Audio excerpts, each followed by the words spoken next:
ଉଦ୍ଦିଷ୍ଟ ହେଉଛି ଉଦ୍ଦେଶ୍ୟ ନିର୍ଦ୍ଦିଷ୍ଟ ଲକ୍ଷ୍ୟ ଏକାଧିକ ବିଷୟ ପାଇଁ ହେଲେ ଉଦ୍ଦେଶ୍ୟ ଗୋଟିଏ।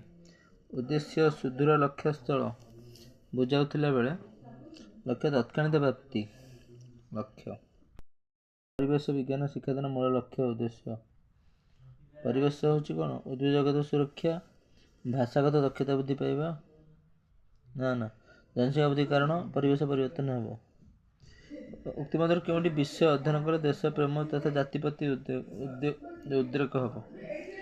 ଉକ୍ତି ମଧ୍ୟରୁ ଇତିହାସ ଅଧ୍ୟୟନ କଲେ ଜାତି ପ୍ରତି ଉଦ୍ରେକ ହେବ। କେଉଁ ବିଷୟ ଅଧ୍ୟୟନ କଲେ ପୃଥିବୀ ଉପସ୍ଥିତ ଆକାଶ ହେଉଥିବା ଘଟଣା ଗୁଡ଼ିକୁ ଜାଣିବା ସହ ସିଦ୍ଧାନ୍ତ ଗ୍ରହଣ କରିବେ? ଭୂଗୋଳ ଅଧ୍ୟୟନ କଲେ ପୃଥିବୀ ଉପରେ ସବୁ ଭୂଗୋଳ ମୁଖ୍ୟତଃ ସ୍ଥାନ ଉପରେ ଅଧିକ ପ୍ରାଧାନ୍ୟ ଦେଇଥାଏ। ଇତିହାସ ସାମାଜିକ ଶିକ୍ଷା ଜାତୀୟ ଏକତା ଉପରେ ଗୁରୁତ୍ୱ। ରାଜନୀତି ବିଜ୍ଞାନ ଦେଶ ଦେଶ ମଧ୍ୟ ନିର୍ଭରଶୀଳତା। ରାଜନୈତିକ କେଉଁ ଉକ୍ତିରେ ଭୁଲ? ଇତିହାସ ବିନା ରାଜନୀତି ମୂଲ୍ୟ ନାହିଁ। ରାଜନୀତି ବିଜ୍ଞାନ ବିନା ଇତିହାସ ଫଳ ନାହିଁ।